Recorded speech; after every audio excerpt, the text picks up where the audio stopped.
Kisah-kisah Beadle si Juru Cerita, karya J.K. Rowling, dibaca oleh Caca Angelika. Sang penyihir dan kuali melompat.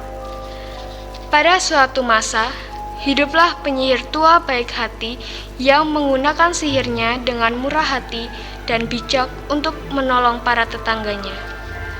Bukannya menyombongkan sumber kekuatan sihir yang dia miliki, si penyihir berpura-pura mengatakan bahwa semua ramuan, jimat, dan obat penawar yang dia berikan muncul begitu saja dari kuali kecil yang dia sebut sebagai kuali keberuntungan.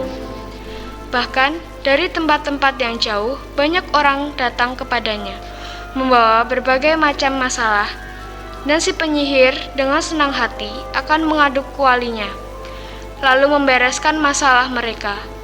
Penyihir yang dicintai banyak orang ini hidup bahagia sampai tua, lalu meninggal dunia. Si penyihir mewariskan seluruh hartanya kepada satu-satunya anak laki-laki yang dia miliki. Tetapi sifat sang anak berkebalikan dari ayahnya yang lembut hati. Menurut anak ini, orang-orang yang tidak memiliki kekuatan sihir sama sekali tak berharga. Hingga dulu, mereka sering bertengkar tentang kebiasaan ayahnya memberikan bantuan sihir kepada para tetangga. Setelah kematian ayahnya, anak laki-laki menemukan bungkusan kecil yang tersembunyi di dasar kuali tua milik ayahnya, dan namanya tertera di bungkusan tersebut. Dia membuka bungkusan itu, berharap akan menemukan emas, tetapi hanya menemukan sepatu yang halus, tebal, ukurannya terlalu kecil untuk dipakai, dan hanya sebelah. Di dalam sepatu itu, terdapat sepotong kain tertulis, "Anakku, harapan terbesarku adalah kau tak akan pernah membutuhkan sepatu ini." Anak laki-laki itu memaki kepikunan ayahnya, lalu melemparkan sepatu itu kembali ke dalam kuali, dan memutuskan untuk menggunakan kuali tersebut sebagai tempat sampah mulai esok hari. Malam itu juga, seorang perempuan petani mengetuk pintu depan. "Cucu perempuanku terkena penyakit kutil parah, Sir," kata pada laki-laki sang penyihir. "Biasanya ayahmu membuatkan ramuan khusus di kuali tua." "Pergi," serulah si anak lelaki. "Apa peduliku pada kutil cucumu yang nakal?" Dan dia membanting pintu di hadapan perempuan tua itu. Saat itu juga, terdengar suara berisik dari dapurnya. Si penyihir menyalakan tongkat sihirnya dan membuka pintu dapur. Dan di sana, dia sangat takjub ketika melihat kuali tua milik ayahnya tumbuh satu kaki perunggu dari dasar kuali. Kuali itu melompat-lompat di tengah-tengah dapur, membuat suara yang sangat berisik ketika kaki perunggunya terdentam-dentam di lantai batu. Si penyihir mendekati kuali itu dengan keheranan, tetapi langsung mundur ketika melihat seluruh permukaan kuali dipenuhi kutil. "Benda menjijikan," serunya. Pertama-tama, dia mencoba melenyapkan kuali itu, lalu berusaha membereskan kuali dengan sihir, dan akhirnya memaksa kuali pergi dari rumahnya.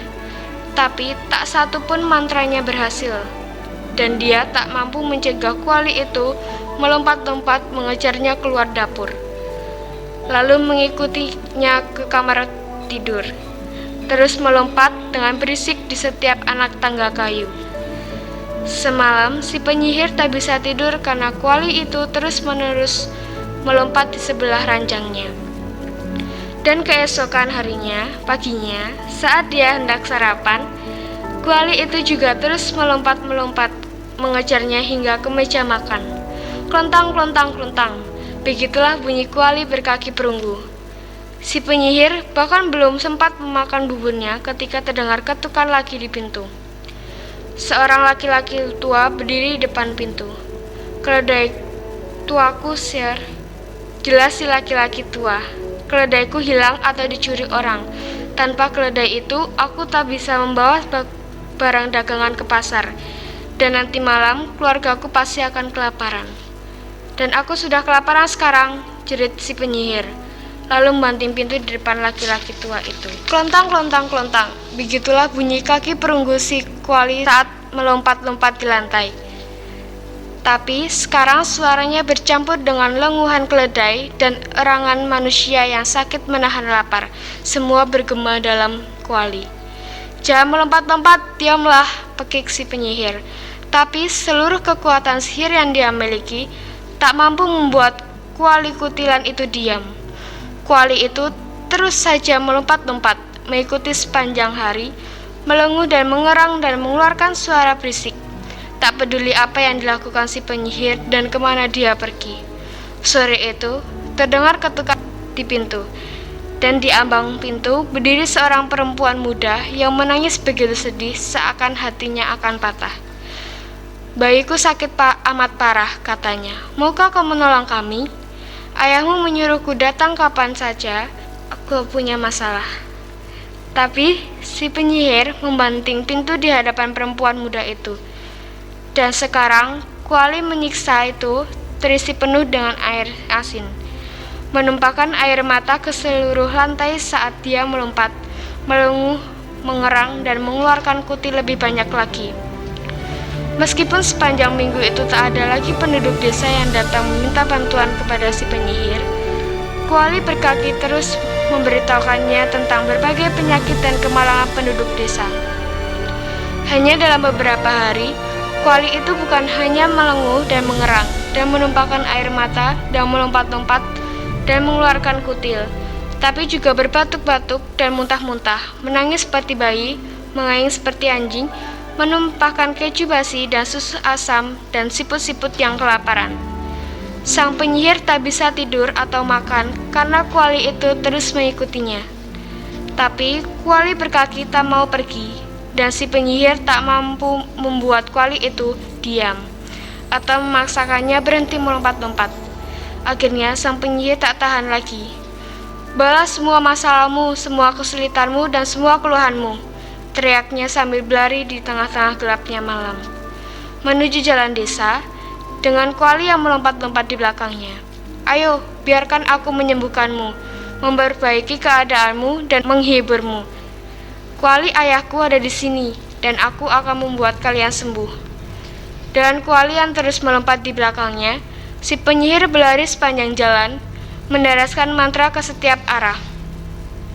Di dalam salah satu rumah, kutil-kutil anak perempuan itu lenyap saat dia tidur. Keledai yang hilang dipanggil dari lapangan, penuh tanaman berduri, dan dikembalikan ke kandangnya dengan selamat.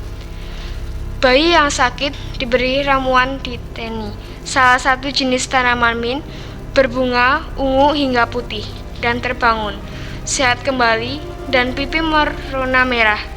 Di setiap rumah yang penghuninya sakit dan sedih, sang penyihir berusaha membantu sebaik mungkin, dan perlahan-lahan Kuali itu di sebelahnya berhenti mengerang dan muntah-muntah, dan mulai terdiam bersih mengilap.